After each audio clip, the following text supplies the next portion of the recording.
Welcome to Falcon Excel Academy. I am Kaval Vijay and today I am going to teach you lecture number 26 of MS Excel.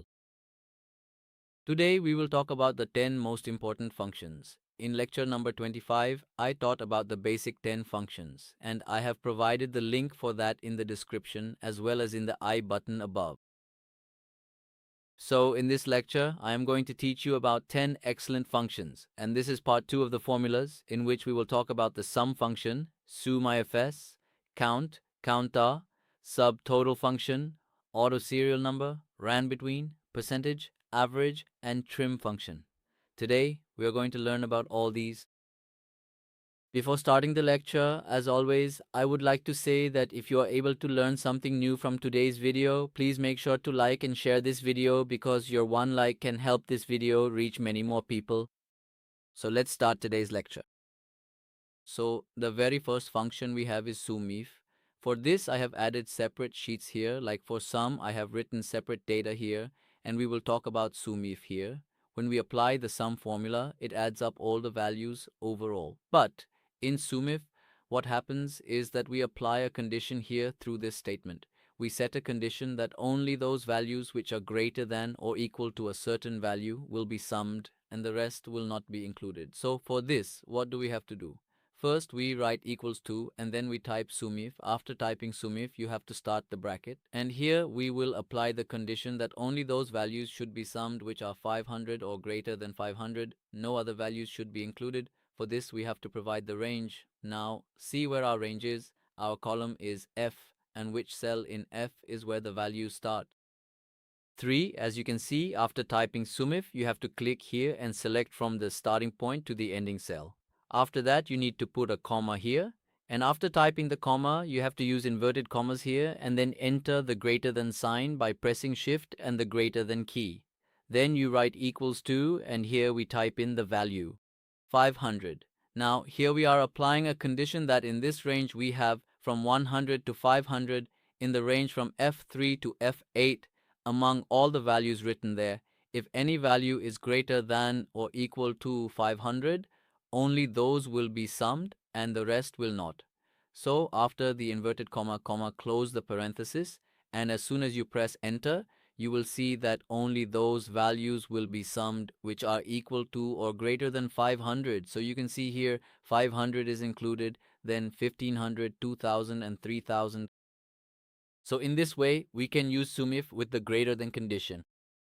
Now we are going to use SUMIF with less than. So here we will delete this value. After deleting, we will write equals to, and here we type SUMIF open parenthesis, and then we will give the range just like we did before.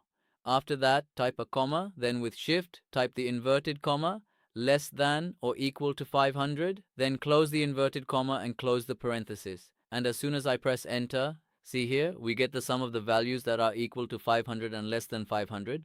So in this way, you can use greater than and less than with SUMIF here. After that, the next function we have is SUMIFS. Suppose you want to sum up values and you have a lot of items, a lot of entries, and those entries are repeated multiple times. For example, you might have a product or you might have members who have submitted payments several times in a month, and we want to find out the total for a single name, meaning out of the 500 names, 200 names, or however many names you have, you want to know the total for just one item or one name. So for that, we use the sum function. How do we use it? Here we click on total and write our data like this. Then we type equals to and sum. Earlier we learned about sum and now we are talking about SUMIFs. After that, you have to give your sum range here, which values you want to add up. These are the values we want to sum. Then you put a comma, and after that you have to give the criteria, the name for which you want to find the total. For example, if we want to find the total for Ali, what do? We put a comma and then select the cell where you write the name for which you want to find the total, like this name cell. After that, you close the bracket, and when you press enter, you see here the answer is 0. It's 0 because no name is written here yet.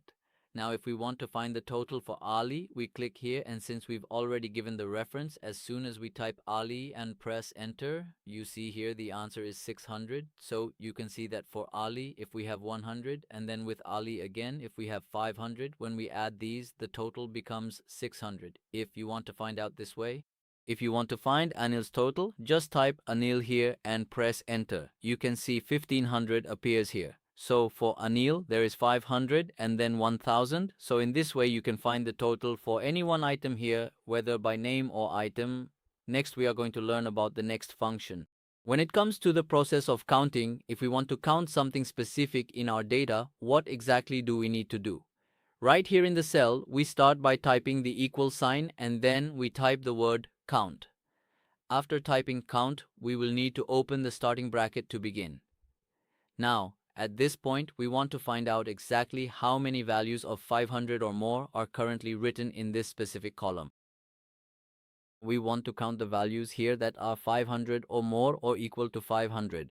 Now, what we want to do is you need to specify the range for all those values here. Then type a comma, use inverted commas, and then specify greater than or equal to 500 in inverted commas, close the bracket, and after that, when you press enter, you'll see that we have 4 such values that are 500 or more, like 1, 2, 3, and this 4. Now that was with greater than. If you want to use it with less than, then you'll apply the same function that we used with everyone else here again. Type equals, then type COUNTIF. Start the bracket and then specify the range here.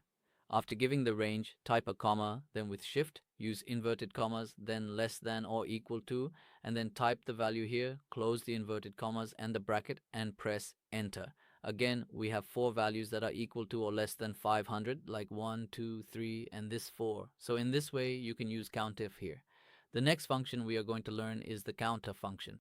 What it does is, if you have different data written in 2 columns, and you want to search for a particular title or name to see how many times it has been added in those 2 columns, then for that we use the count function here. So here we write the function. First we write equals to, and after that you need to type the formula count. Start, and after that you need to select the column in which your groups are made. Then you have to type a comma, and after typing the comma here, what do we want to find out? We want to know how many students we have in the evening group. So here I have typed evening as an input, then close the comma and close the bracket. After that, you need to select the column in which you have listed the courses, like this course here. Then type a comma, input a comma, and specify which course you want to know about. Here about graphic. After that, input a comma, close and close the bracket. As soon as you press enter, you will see that after graphic, there are 2 stars, one in the evening, and this is what we have, and then there is one more. If you want to make any edits in this form, for example, if you want to find out about the number of students in noon, or if you want to know the number of students in office management, then you need to click where you have added the formula. After that, either double-click there or press F2 on the keyboard. When you double-click, the formula will come into editing mode. Here, by selecting where graphic is written, you can type the course you want to find out about. For example, I have written Office Management here, and after typing Office Management, as soon as you press enter, you will see that there is only 1 student in Office Management in noon. In this way, you can find out the quantity of anything here. With this formula, even if you have hundreds of entries here, you can see how quickly we can get the result. With this one function, and the next function we're about to learn is subtotal. In the subtotal function, we'll talk about how, when we apply a filter to the data we have or write data under a filter, if we filter any particular value or data, we want the total to appear alongside it. So when we apply the function here, by typing equal to and pressing enter, you can see here that we get this total of 214,000 rupees. Now, if we apply a filter here, like I just clicked on filter, and after clicking on home, I select here, Karachi, and notice here, the total is not showing up for us. The total is not appearing here. If we click here, you can see Lahore appears twice, but the total for Lahore is not showing up below. If we click on select all overall, then the total appears. So what we want is that whenever we select any city here, its total should also appear for us. For that, we use the subtotal function. So how will this function work? First of all, you need to select the header here. After selecting the header, you have to click on the Home tab, or you can click on Data, and then you need to go to Filter here. As soon as we click on Filter, the filter will be applied here. Now after that, you will click on the cell below where you want to display the total. So you click here, and after clicking, you will write equals to and then type subtotal. After typing subtotal, you need to open the bracket, and as soon as you open the bracket here, you will see that above number 9, sum appears. That means number 9 is used for sum. So you need to bring the cursor to number 9, or you can also type 9 here. After that, you need to use the tab key here and your 9 will be added. Then you will type a comma, and after typing the comma, you need to select all those values, all those amounts for which you want to find the total. After that, you need to close the bracket and see the total of 214,000 has appeared here. Now, if you want to find out the total for Rahim Yar Khan, you click here. After clicking, you also click on RYK, and after clicking, see here, 75,000 rupees appear. And if you want to find out, here for Multan, then see, for Multan, you want to find out 54,000. Here for Lahore, see, for Lahore, we have 65,000 showing up. If you want to find out, if you want the total for all cities, then click on Select All. And here the total for all cities will be shown next to the total. So in this way, by using the subtotal function, you can sum and display the totals for data city-wise, item-wise, or name-wise separately. After that, next we will learn about auto serial numbers, how to add auto serial numbers. For example, I have some data here on the right, and I want that whenever I enter something here, its serial number should automatically appear. So what do we need to do for that? Here we will type 1, and after that we have to type here. I have done it here. After entering the data like this, you will click on the cell below the serial number 1 that you wrote here, and in that cell, you need to type a function. Type equals and then write, if this cell is blank, which cell? The one we have here, F4. F4 means the cell below Ali, which is F3, and the cell below that is F4 in the F column. If F4 is empty, then close the bracket, then put a comma. If F4 is empty, what should the computer do? Double quotes, space, double quotes, and comma. If your F4 cell is empty, then leave E4 empty as well. That means if there is no data written in the cell below Ali, then no number should be added in the cell below 1 either. But suppose there is a name written in the cell below Ali, then here the one we have in 3, add 1 to it. That is 1 plus 1 becomes 2. So here serial number 2 will be added. So what will we do for this? Here, in 3, we have 1 written, add it to 1 and close the bracket, then press enter. See, if nothing is written here, nothing appears here either. Now, as soon as I type here and press enter, 2 appears automatically. Now, we will drag this formula down like this, and after that, we type here. For example, I wrote Tahir, I wrote Anil, I wrote Majid, I wrote Mohan, I wrote Rashi. So, you see the numbers are being applied automatically here. So, this was the method to apply auto serial numbers. Next, we are going to learn about the rand between function, how we can use the rand between formula. For example, here I have created this sheet, a result card type. We want that these are our students and these are their subjects. We want all students to pass and all students' marks should be between 40 and 80. No student's marks should be less than 40 and no student's marks should be more than 80. So, what do you have to do for this? We will select all those cells in which we want to add marks. First, select all the cells like this. Remember, select all the cells first. Then type equals and here type rand between, then start the bracket. Here you have to type the values like the marks you want to give to all the cells. 40, 80, it could be 90, it could be 70, you can add anything here. So I put 40 and 80, close the bracket, and then as soon as you press enter while holding control, you will see that numbers have been added to all those cells. No student's marks are less than 40 and none are more than 80. In this way, you can generate numbers between any two values here. After this, in the next function, we will talk about. Now, let's talk about percentages, how to calculate percentages. For this, I have designed a separate sheet here, as you can see. But before that, what do we need to do? Let's add the obtained marks here. To add the obtained marks, select all of them, then click on Home and click on Auto Sum. As soon as we click on Auto Sum, all the obtained marks will appear in front of us. Now, to calculate the percentage, what do we need to do? Write equals here, then click on the obtained marks. Multiply the obtained marks by 100 and then divide by the total marks. For example, let's say the total marks are 600.